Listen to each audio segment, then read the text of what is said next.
சுவையான சிக்கன் சட்டிச்சோறு செய்வது எப்படிங்கிறத நம்ம இப்போ இந்த வீடியோவில் பார்க்க போகிறோம். அதுக்கு தேவையான மசாலா பொருட்களை முதல்ல பார்த்துடலாம்.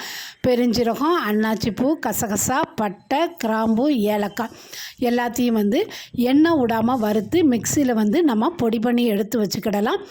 இப்போ சுத்தம் பண்ணி வச்சுருக்கிற சிக்கனை ஒரு பாத்திரத்தில் போட்டுக்கலாம். இது கூடவே பொடிசாக கட் பண்ண வெங்காயம், புதினா, கொத்தமல்லி, தக்காளி, தட்டின இஞ்சி, பூண்டு, ஒரு பச்சை மிளகா, காஷ்மீர் மிளகாய் பொடி, சிக்கன் மசாலா, குழம்பு மிளகாய்த்தூள், உப்பு, ஒரு அரை லெமன் எலுமிச்சப்பழச்சாறு, 2 ஸ்பூன் எண்ணெய் எல்லாத்தையும் போட்டு நல்லா இந்த மாதிரி கையால் நல்லா பிசைஞ்சு ஒரு அரை மணி நேரம் நம்ம ஊற வச்சுக்கிடலாம்.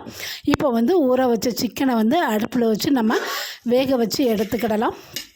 இப்போ சிக்கன் வேகிறதுக்காக 1 டம்ளர் தண்ணி ஊற்றி சிக்கனை நம்ம இப்போ நல்லா வேக வச்சு எடுத்துக்கிடலாம். இப்போ சிக்கன் நல்லா வெந்ததுக்கு அப்புறமா நம்ம வறுத்து பொடி பண்ண மசாலா 1 ஸ்பூன் அதையும் இது கூட போட்டு நல்லா கலந்து விட்டுக்கிடலாம். நல்லா கலந்து விட்டதுக்கு அப்புறமா ஒரு 5 நிமிஷம் கழித்து நம்ம வடித்து வச்சுருக்க சாதத்தையும் இது கூட போட்டுக்கிடலாம். இதுக்கு மேலவே 1 ஸ்பூன் மிளகுத்தூள், கொஞ்சமாக புதினா, கொத்தமல்லி எல்லாத்தையும் போட்டு நல்லா கலந்து விட்டுக்கோங்க. எல்லாம் நல்லா கலந்து விட்டதுக்கு அப்புறமா இதுக்கு மேலே கொஞ்சமாக நெய் கூட ஊற்றிக்கிடலாம்.